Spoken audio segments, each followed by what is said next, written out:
Hey, my name is Ethan. I'm 25.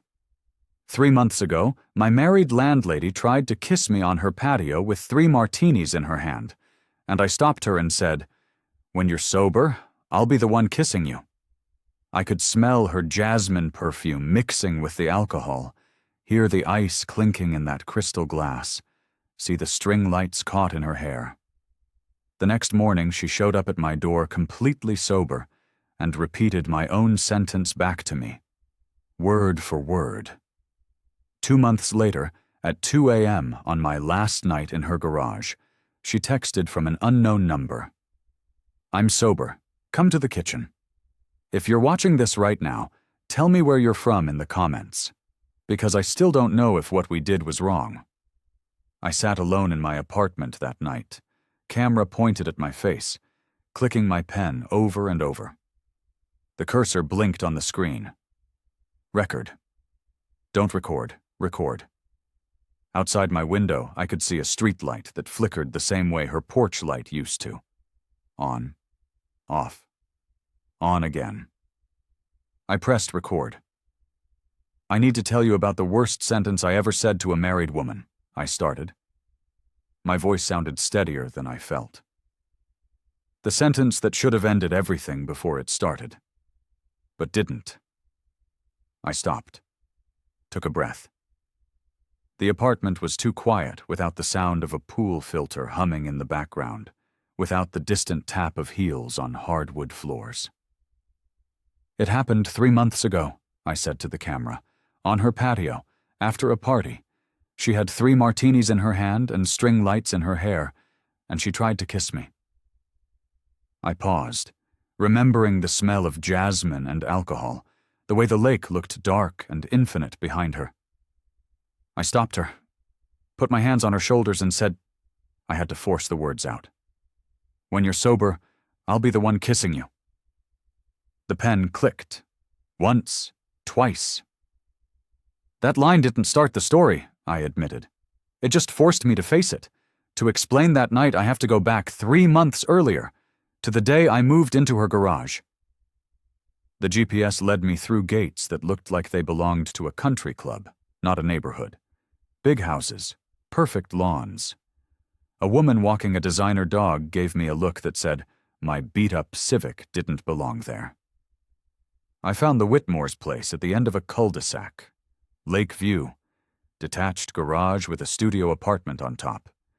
My new home for $400 a month, which was the only reason a guy like me could afford to live within 50 miles of a place like this. Claire Whitmore opened the side gate before I could knock. White blouse, jeans that probably cost more than my car payment, smile that looked practiced but warm. "Ethan," she said. "Not Mr. Cole. Just Ethan. Let me help you with those boxes." "I've got it, Mrs. Whitmore." "Claire," she corrected, already reaching for a box. "Please." Her husband appeared in the driveway. Suit, pressed shirt. Handshake that lasted exactly 3 seconds. David Whitmore looked at me the way you'd look at a piece of furniture being delivered. Polite, slightly inconvenienced by the timing. "We're happy to help Luke's friend out," he said. Luke was their son. My friend since high school. Away at college now. Reduced rent in exchange for odd jobs and tech help. Claire will go over the details. He checked his watch. Took a call. Disappeared into the house. Claire led me up the narrow stairs to the studio. It was small but clean. Big windows facing the lake. A kitchenette. Bathroom. Space for a bed and a desk. I could see the main house from here, their back porch, the pool with its cover on. "It's perfect," I said. She smiled, and for a second, something shifted in her face, like she'd forgotten how to take a genuine compliment. Then the smile went back to normal. Polite, measured. "There are some basic rules," she started, pulling out her phone to show me a list. "No loud parties. Park in the side driveway. Text if anything breaks. And please, if you need anything, just ask." As she moved past me to point out the circuit breaker, I caught it. The scent. Jasmine and something else. Bergamot, maybe? Expensive? The kind of perfume that lingers on stair rails and in car seats. Her phone buzzed. FaceTime. Luke's face filled the screen. "Mom, is Ethan there yet? Let me see him." She laughed, turning the phone. Luke grinned at me from his dorm room, giving me shit about moving into the fancy garage and telling his mom to take care of him. "I'll try," Claire said, and something about the way she said it made my chest tighten. After they left, I sat on my mattress on the floor. Boxes everywhere. My old life packed into cardboard. Through the window, I could see their kitchen lights on. Claire moved past the window once, twice. The sound of her heels carried across the driveway in the quiet evening air. The pool filter hummed in the background, constant and low. I fell asleep to that sound. The first week passed in a blur of routines. I'd wake up to the sound of Claire's heels on the driveway, the garage door opening as she left for charity meetings or coffee dates. I'd work on freelance web design projects at my desk, stare at the lake when my eyes got tired, head to my bartending shifts in town. We'd pass each other. Quick hellos. Questions about packages and trash bins. She'd thank me for bringing in her deliveries. I'd thank her for leaving the Wi-Fi password on a Post-it note. Normal landlord-tenant stuff. Except sometimes I'd catch her pausing at the bottom of my stairs, looking up like she was about to say something. Then she'd shake her head and walk away, heels clicking. At the bar one night, my coworker Jared cornered me during a slow moment. "So you're living in a rich lady's garage now?" He grinned, wiping down glasses. "That's either the best decision you've made or the dumbest." "It's cheap rent," I said. "That's it." "Sure." He didn't believe me. "Just don't get too comfortable. People like that? They're not like us. They'll help you until it's inconvenient. Then you're out." I thought about that on the drive home. Pulled into the side driveway at midnight. The main house was mostly dark, but I could hear voices, not loud but sharp. Angry. David and Claire, fighting about something. His travel schedule. Canceled plans. The words were muffled, but the tone was crystal clear. Then silence. The porch light clicked off. The house went completely dark. I stood on my little balcony with leftover pizza, looking down at the patio. Claire sat alone in one of the chairs, glass in her hand, staring at the lake. She didn't move for a long time, just sat there in the dark, listening to the same pool filter hum I'd grown used to. I thought about calling out to her, asking if she was okay. I didn't. A few days later, Claire knocked on my door. Saturday afternoon. I was in sweatpants and an old t-shirt, definitely not prepared for visitors. "I'm sorry to bother you," she said. The jasmine perfume drifted in with her. "But I'm hosting a charity event next week, and the AV guy canceled. David mentioned you do tech work." "Sure," I said. "I can help." She led me into the main house. It was the first time I'd really been inside. Everything looked staged. Perfect. Like a magazine spread. The kitchen had this massive marble island, white and cold and spotless. We sat across from each other, my laptop between us, as she explained the charity. Clean water projects, international development. Her voice got more animated when she talked about it, more real. Our hands brushed when we both reached for the same USB drive. "Sorry," we said at the same time. She pulled back first, cleared her throat. "I used to paint, you know, before all this." "Before what?" "Emails and hors d'oeuvres." She laughed, but it sounded hollow. "Committee meetings and fundraising. It's important work, it is. But sometimes I forget what it feels like to create something just because you want to." I didn't know what to say to that. So I just nodded and focused on the slideshow. Over the next few days, I spent more time in the house, setting up screens, testing sound, overhearing her phone calls with neighbors. One woman, Haley, dropped by with a clipboard and opinions about everything. "So this is the tenant," Haley said, looking me up and down. Her smile was sharp. "Claire, honey, people are going to talk. You know how they are. Hot young guy living in your garage. It's very, what's the phrase, cougar chic. Architected narrative progression across charity event, kiss attempt, and morning revelation toward 4,000-word target. I need to continue building the story, covering the charity event, the patio kiss attempt, and the morning after revelation. I'm at about 1,400 words so far. I need to reach approximately 4,000 words for part 1, so I have about 2,600 words left. Let me continue with the charity event night, the patio scene and kiss attempt, the morning after twist, David's binding offer, growing routines and comfort, the storm kitchen floor moment, building toward the HOA gossip and photo incident. I need to maintain the sensory details, the slow burn tension, and the confession-style tone. Claire's smile didn't reach her eyes. "Haley, Ethan is Luke's friend, and our tenant, that's all." "Of course," Haley said, winking at me. "I'm just teasing." But the comment landed. Planted something. A seed of awareness.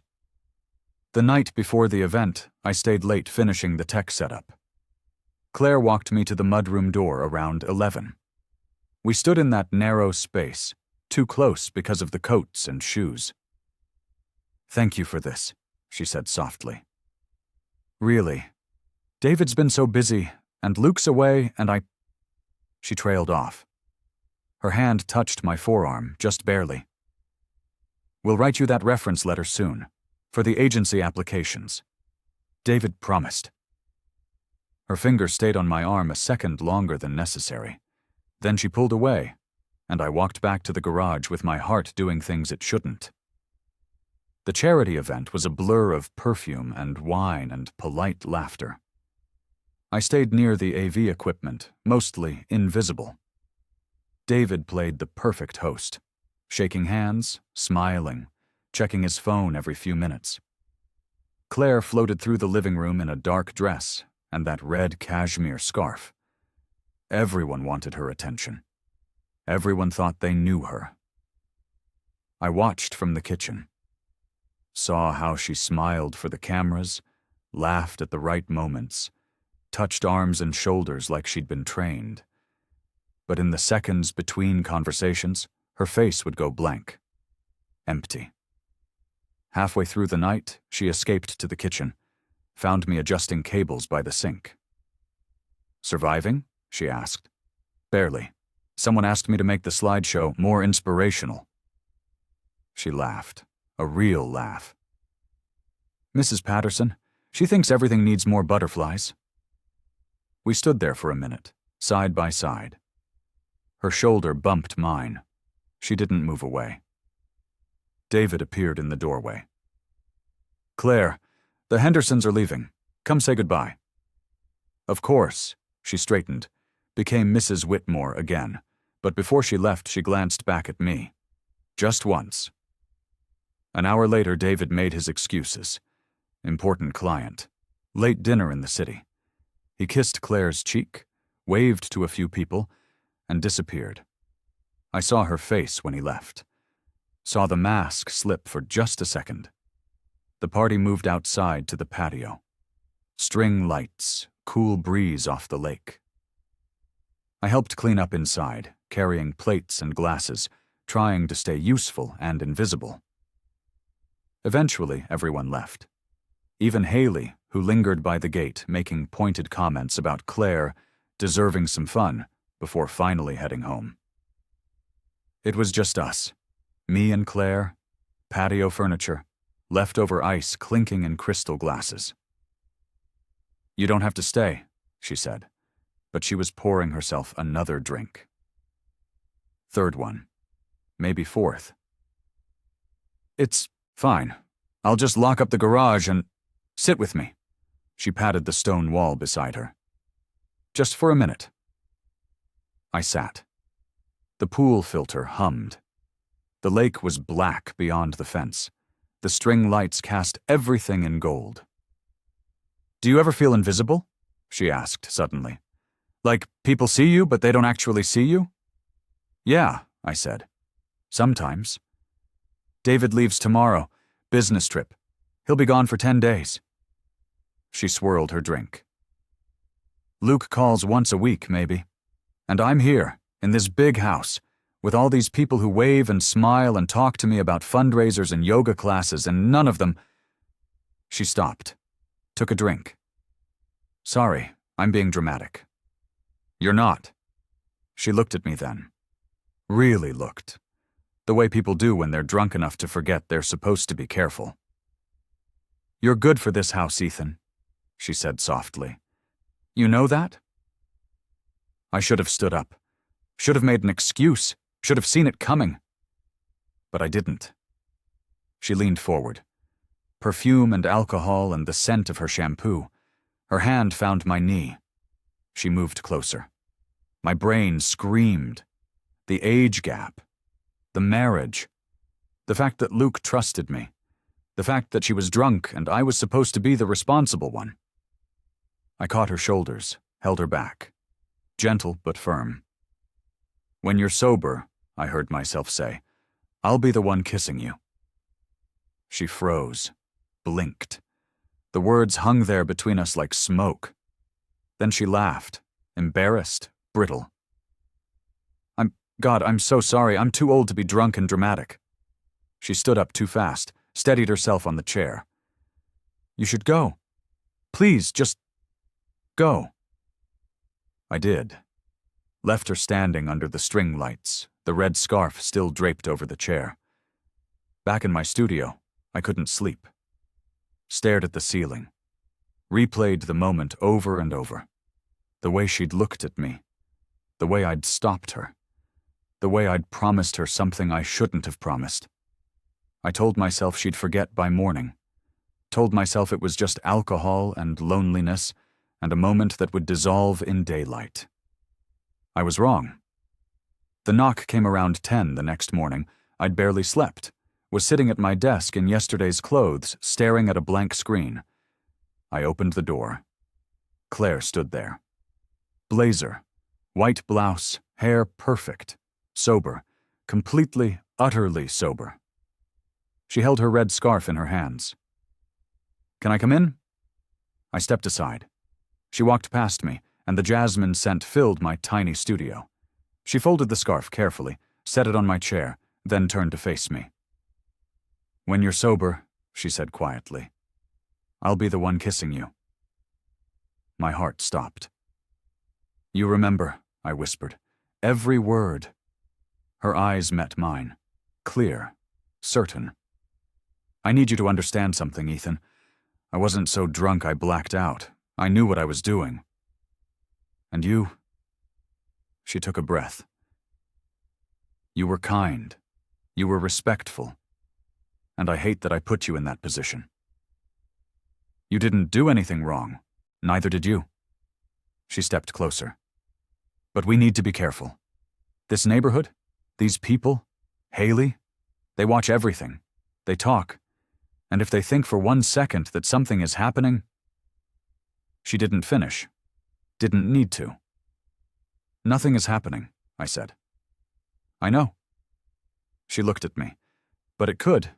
That's the problem. The words settled between us. Heavy. True.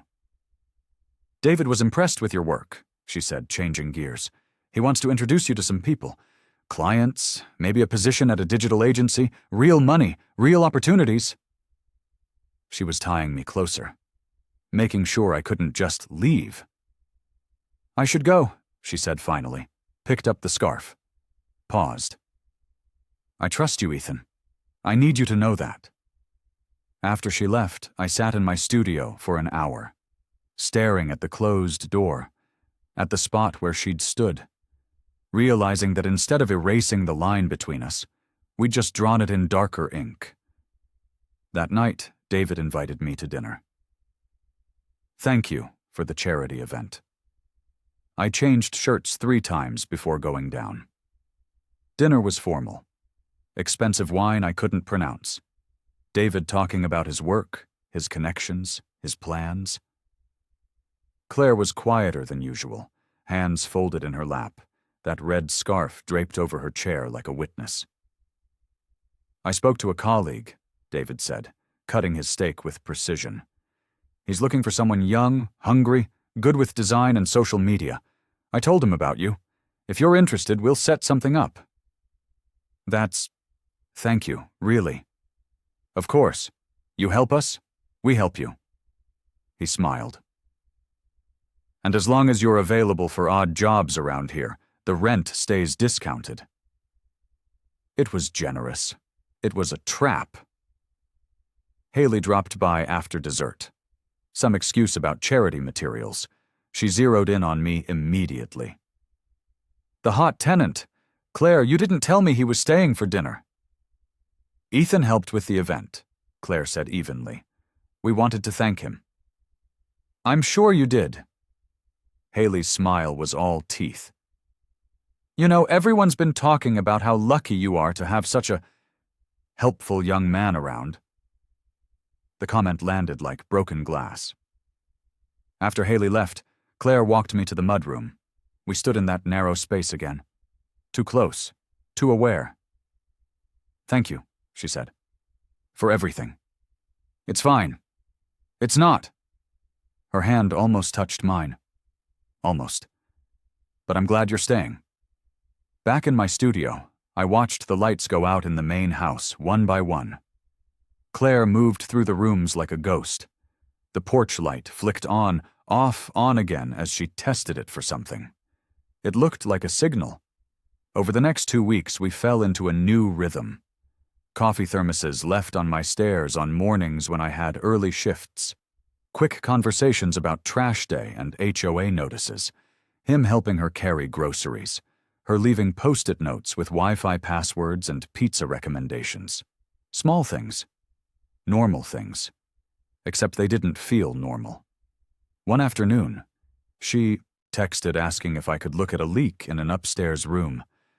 I followed the tap-tap of her heels through the hallway to a door I'd never noticed before. She opened it. Inside was a small room filled with canvases, stacked against walls. Some half-finished, landscapes, abstract pieces, the smell of old oil paint. My studio, she said quietly. David doesn't come in here. These are beautiful. They're mediocre. She picked up a brush, put it down. But they're mine. I checked the window for leaks, found a small gap in the frame. As I worked, I noticed a notebook on the table. Open, her handwriting. Neat, careful. One line jumped out. Sober, I'd choose him first. The date. A few days before the patio party.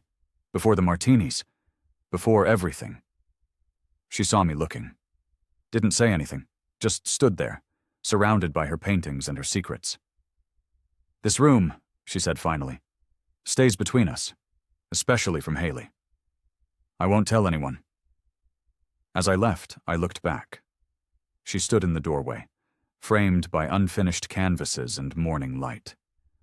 This was the part of her almost no one saw, and I couldn't stop seeing it. David left for his trip. 10 days in Chicago and New York. The house changed without him. Quieter, softer. Claire moved differently, smiled more. We fell into something that looked almost domestic. She'd water plants in the morning while I brought in the mail. I'd help carry groceries, and we'd joke in the kitchen while putting them away. Some evenings, I'd work at the Marble Island while she cooked, both of us talking about nothing and everything. Luke video called one night, caught both of us in the frame, his mom, his friend. He had no idea the air between us was charged enough to burn. You guys look like roommates, he joked. We laughed, agreed, changed the subject. After the call, Claire and I sat on opposite ends of the living room couch, Storm clouds rolled in over the lake.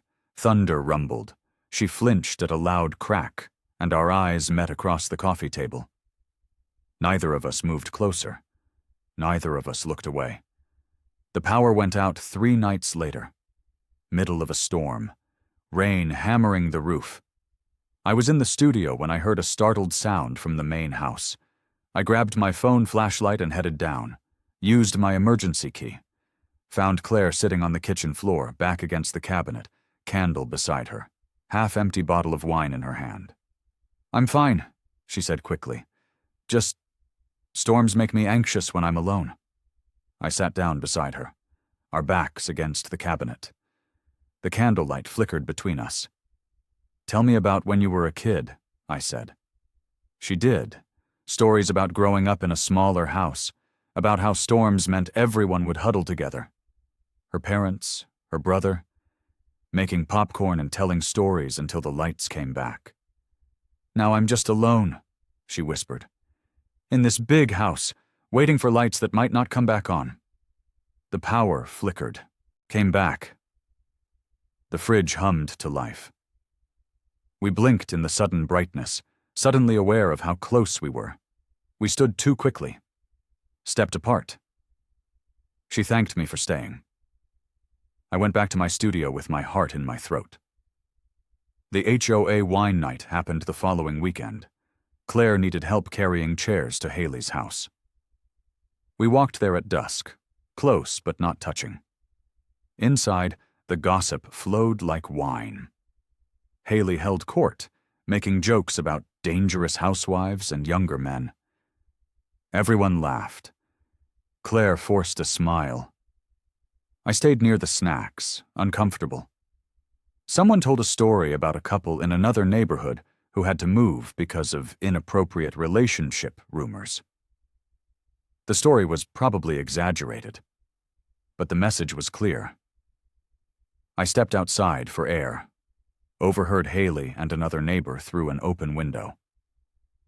"I'm just saying, it's very generous of Claire, having that handsome young man so close. David's gone so much. Maybe she needs the company.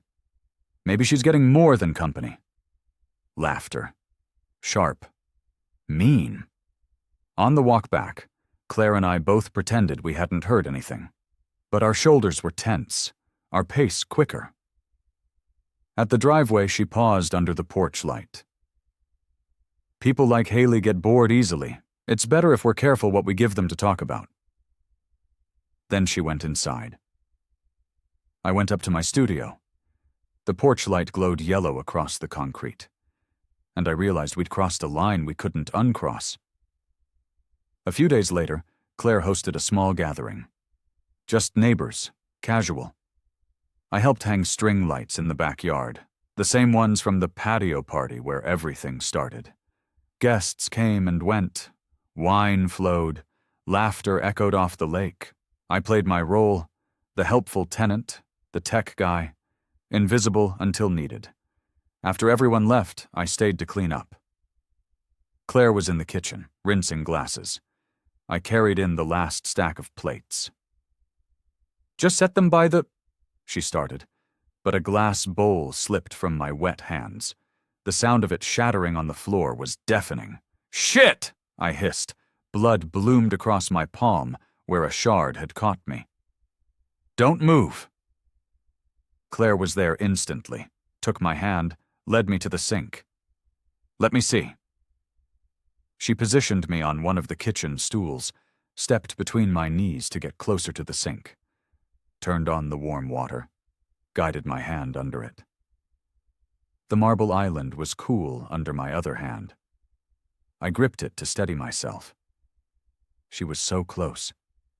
Jasmine and wine and the scent of her shampoo, her fingers gentle on my wrist, her face focused and soft as she cleaned the cut. "It's not deep," she murmured. "You're lucky." I wasn't feeling lucky. I was feeling every inch of space between us, which was almost none. She reached for the first aid kit. Found gauze.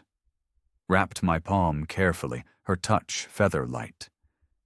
When she finished, she didn't step back. Just looked up at me, her hands still holding mine. We were so close. Her standing between my knees, my heart hammering. The kitchen quiet, except for the distant hum of the pool filter through the open window. It would have been so easy to lean forward, to close that gap, to finally cross the line we'd been dancing around for weeks. Her phone buzzed on the counter, loud, jarring. We both jumped. She stepped back, cleared her throat, picked up her phone. Group chat notification. I saw her face change, saw color drain from her cheeks. "What?" I asked. She didn't answer, just stared at her screen, then slowly turned it toward me. It was a photo, slightly blurred but unmistakable. Me sitting on the stool. Claire standing between my knees, her hands on mine. The angle made it look intimate. Wrong. Like something it wasn't. The caption from Haley. "Working late?" Below it, a string of messages. Laughing emojis. "OMG Claire. Didn't know the tenant came with perks. Get it, girl." Jokes, that's what they'd call them. Just jokes. But we both knew better. "When did she—" I started. "She must have come back. For something she forgot." Claire's hands shook. "This is... Ethan, this looks... We didn't do anything wrong." "I know that," her voice cracked, then dropped to a harsh whisper. "But it doesn't matter what actually happened. It matters what people think happened." I stood up. "So what do we do?" "We." She laughed. Bitter. "There is no we, Ethan. There can't be.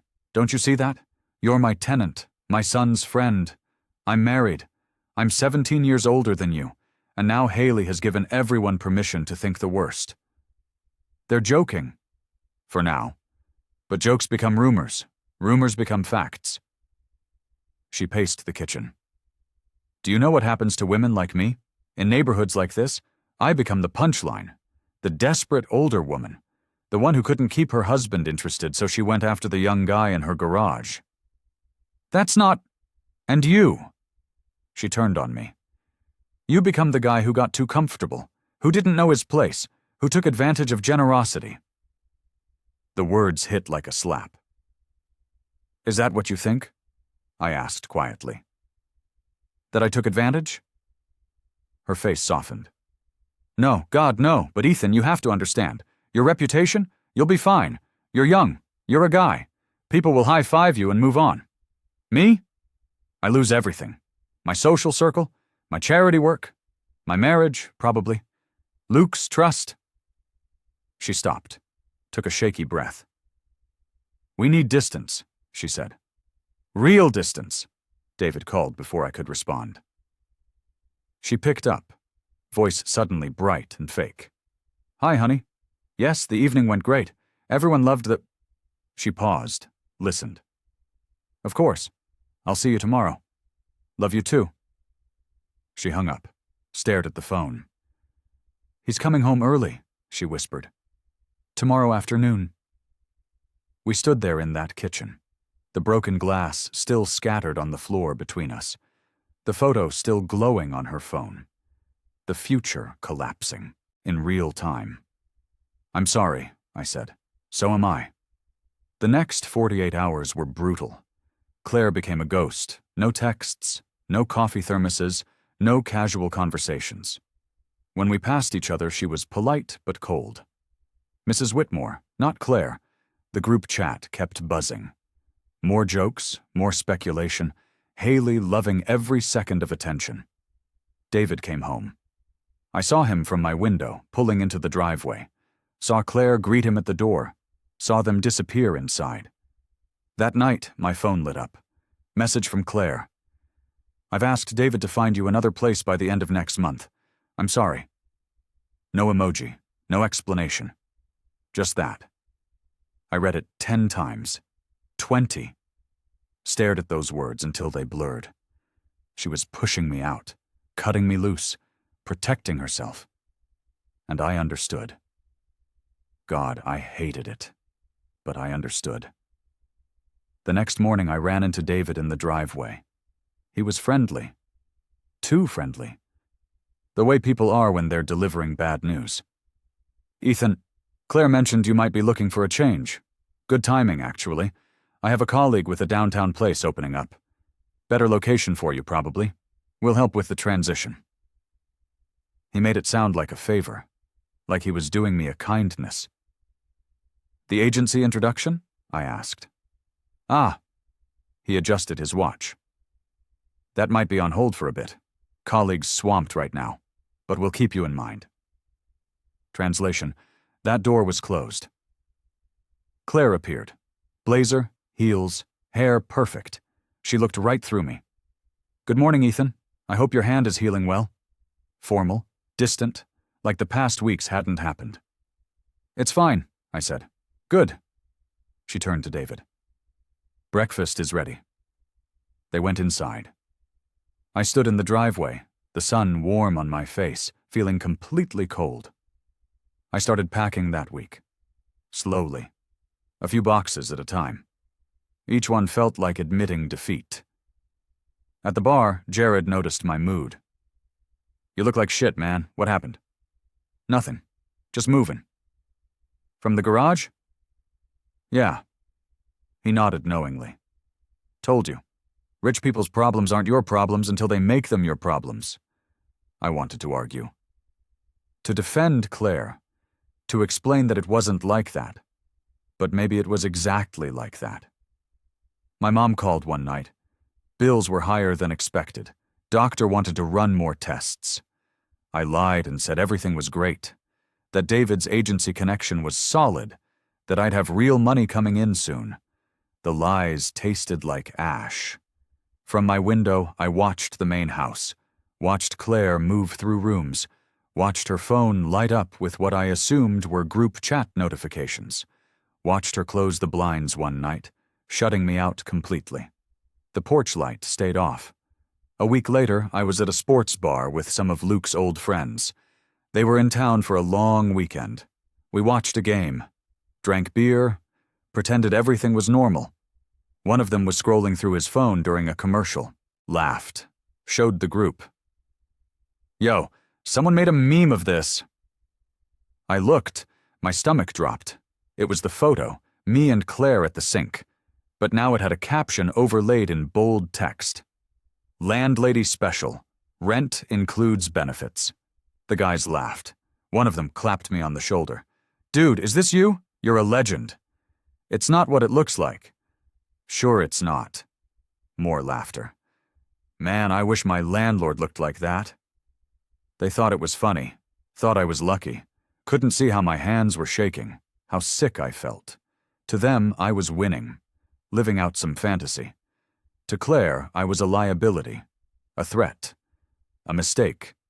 I excused myself to the bathroom, stared at my reflection under fluorescent lights, heard their laughter echoing from the bar, wondered if Claire was getting the same messages, the same memes, but with a much different tone. The next morning, I was loading boxes into my car, early, trying to avoid everyone. Claire pulled into the driveway, groceries in her trunk. She looked tired, older than 42, like she hadn't been sleeping. We both froze. The first time we'd been alone in days, she grabbed a bag. I grabbed another before she could protest. We carried them to the kitchen in silence. Inside, she finally spoke. You don't have to help. I know. She started unpacking, hands moving mechanically. David found you a place, downtown, 1 bedroom. It's more expensive, but he'll cover the difference for the first 3 months. Lease starts on the 15th. That's generous. It's guilt, she said quietly. Then, no, that's not fair, it's just what needed to happen. Because of a photo. Because of everything. She stopped. Turned to me. Her eyes were red. This was always going to end badly, Ethan. You know that, right? From the moment you said that sentence on the patio, we were on borrowed time. So this is how it ends? You push me out and we pretend we never... Never what? She stepped closer. voice dropping. Never almost kissed? Never sat on kitchen floors during storms? Never wanted something we couldn't have? The air between us crackled. "I can't do this," she whispered. "I can't be the woman who destroys her life for what? A few weeks of feeling seen? Of feeling young?" "That's not what this is." "Then what is it?" Her voice broke. "Tell me, Ethan, what exactly is happening here?" I didn't have an answer. Or maybe I had too many answers. She turned away, gripped the edge of the sink. "Please don't make this harder than it already is. Please." I left through the mudroom. The door clicked shut behind me. Final. Quiet. The next week crawled by. I packed systematically, wrapped dishes, unplugged my TV, disassembled my desk. The studio grew emptier each day. I noticed things about the main house. The porch light pattern changed, stayed off more. The blinds stayed closed. Claire's heel taps got quieter, less frequent. David texted once about a tentative agency meeting, then later said it was postponed indefinitely. The favor had evaporated, just like Jared said it would. One afternoon, cleaning out my car, I found the red scarf. Tucked in the back seat from that ride weeks ago. It still smelled like her. Jasmine and bergamot and expensive fabric softener. I folded it carefully. Put it in a box labeled miscellaneous. Told myself I'd mail it to her later. I wouldn't. My last night in the studio, everything was packed except my mattress, phone charger, and one duffel bag.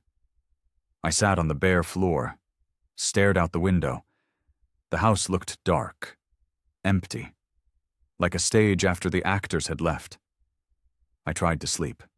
Couldn't. Stared at the ceiling. Listened to the pool filter hum one last time. At 1:58 a.m. my phone buzzed. Unknown number. "I'm sober. Come to the kitchen." I read it 3 times. Checked the time. 1:58. 1:59. 2:04. Then the porch light flicked on, off. On again, our old pattern. The one that had become a signal without us meaning it to. I sat there. Torn. Part of me wanted to ignore it. To leave in the morning without another word. Without making this messier than it already was. But the other part, the part that had been replaying her words for weeks, couldn't. I pulled on a hoodie. Slipped down the stairs. The driveway was cool under my feet. The porch light glowed yellow. The pool filter hummed in the background like it always had. Every step felt like a choice I couldn't take back. I paused at the mudroom door. Hand on the knob. Took a breath, then stepped inside. The house was dark, except for a single lamp in the kitchen. Claire stood at the marble island in an oversized sweater and leggings. No makeup, hair in a loose ponytail, bare feet, real, tired, beautiful in a way that had nothing to do with charity galas or perfect smiles. She held a mug of tea. The jasmine scent was fainter now. Just her. Just Claire. "Hi," she whispered. "Hi." We stood on opposite sides of the island, that cool marble between us like always. Then, slowly, we moved closer, around the counter, until we were standing a few feet apart.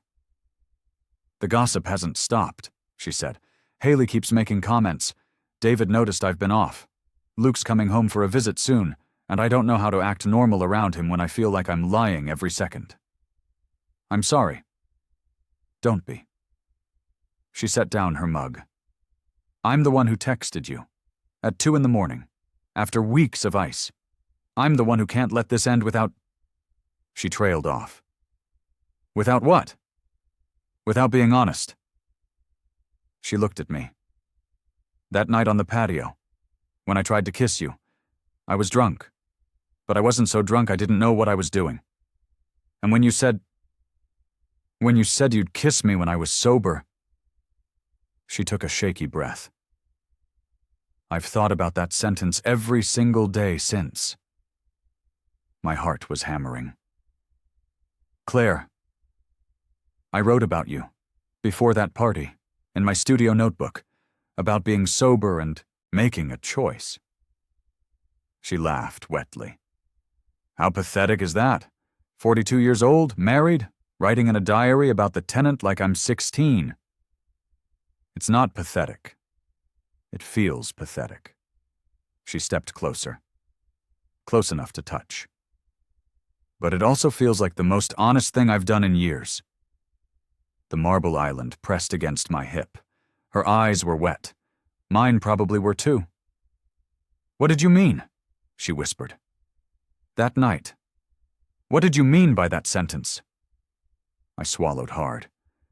"I meant, I didn't want you to kiss me because you were drunk and lonely and desperate. I wanted you to kiss me because you chose to, because you wanted me. Not because you needed to feel something." "And if I choose now," her voice barely audible, "if I'm completely sober and I choose you?" She stepped forward, put her forehead against mine. We stood there, breathing each other's air, not kissing, not yet. Just existing in that impossible space between almost and everything. Her hands found my chest. Mine found her waist. We could stop. We could step back. We could pretend this never happened. Instead, I kissed her. Soft, careful, slow, not urgent or desperate, just honest, like I'd promised, like I'd been wanting to for weeks. She kissed me back, hands in my hair, my hands steady on her waist, tasting like tea and tears and every almost moment we'd shared. When we pulled apart, we kept our foreheads together, eyes closed, breathing hard. "I don't know what happens next," she whispered. "I don't know how to fix this, any of this. I know. I can't leave David, I can't blow up my life, Luke's life, everything. I know. But I needed this." She pulled back, looked at me. "I needed one moment where I was sober and chose something real, where someone saw me, the actual me." I touched her face. Gentle. "I see you, Claire." She closed her eyes. A tear slipped down. I caught it with my thumb.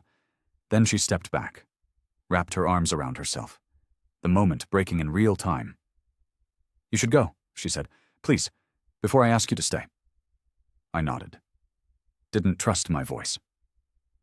I walked to the mudroom, hand on the door, looked back one more time. She stood in the kitchen, lamplight washing her in gold. She looked small, fragile, strong. "Goodbye, Ethan. Goodbye, Claire." I left, crossed the driveway in darkness. She'd turned off the porch light from inside. Back in my studio, I lay on the mattress, stared at the ceiling, tasted jasmine and tea and the ghost of a kiss I'd never forget. The next morning, David came out with an envelope. Inside was a check and an awkward apology about timing not working out. The agency connection was gone. The discounted rent was over. The favor had run its course.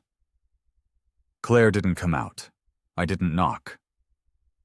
As I loaded the last box into my car, the front door opened. She stepped onto the porch in a neutral coat. Hair pulled back, expression unreadable. We looked at each other across the driveway. Didn't wave, didn't speak, just acknowledged. Then I got in my car, started the engine, drove away. In my rearview mirror, she stood on the porch until I turned the corner. I moved into the new place, small, loud, no lake view, no pool filter hum, no tap-tap of heels. I picked up extra shifts at the bar, landed a small client on my own, started working on videos for my channel, including the confession video I was recording now. I helped my mom with her bills, lied about why the Whitmore connection fell through. She believed me. Weeks passed, then months. I drove through the old neighborhood once, just once. Slowed near their house but didn't stop. The porch looked the same, the lake behind it still dark and infinite. I wondered if she was inside, if David was home, if Luke had visited, if the gossip had died down, if she ever thought about that night. 3 months after I moved out, I was editing a video in my apartment. Phone buzzed. Unknown number. No text. Just an image. I opened it. A painting. On an easel. Night sky over a lake. A patio outlined in soft light. 2 figures near a stone wall, barely visible. And in one corner, a porch light glowing. On, off, on. In that pattern we'd never named, but both understood. The style matched the canvases from her hidden studio. She'd painted it. Painted us. Painted that night. I stared at it for a long time. My thumb hovered over the keyboard. I could reply. Could ask how she was. Could thank her. Could say all the things I'd been thinking for months. Instead, I saved the image. Put it in a folder. Labeled it something neutral. Didn't delete the number. Didn't block it. Didn't respond. The door stayed cracked. Just enough for light to get through. I turned off the camera. The red recording light blinked out. My apartment was quiet. Just the hum of the refrigerator. Cars passing outside. Not the same as a pool filter. Not the same as heels on hardwood. But it was mine. My phone buzzed on the desk. I glanced at the screen. Unknown number. My heart jumped. I picked up the phone. Looked at the message preview. Then smiled. Small? Complicated. Set the phone down without opening it. Some doors stay closed, some stay cracked. Just wide enough for the light to get through. She was sober. I was finally honest. And somehow we both walked away. But every time I see a porch light flicker, on, off, on, I remember promising her that when she was sober, I'd be the one kissing her. And knowing we both might still keep that promise someday. Some doors stay closed, some stay cracked, just wide enough for the light to get through.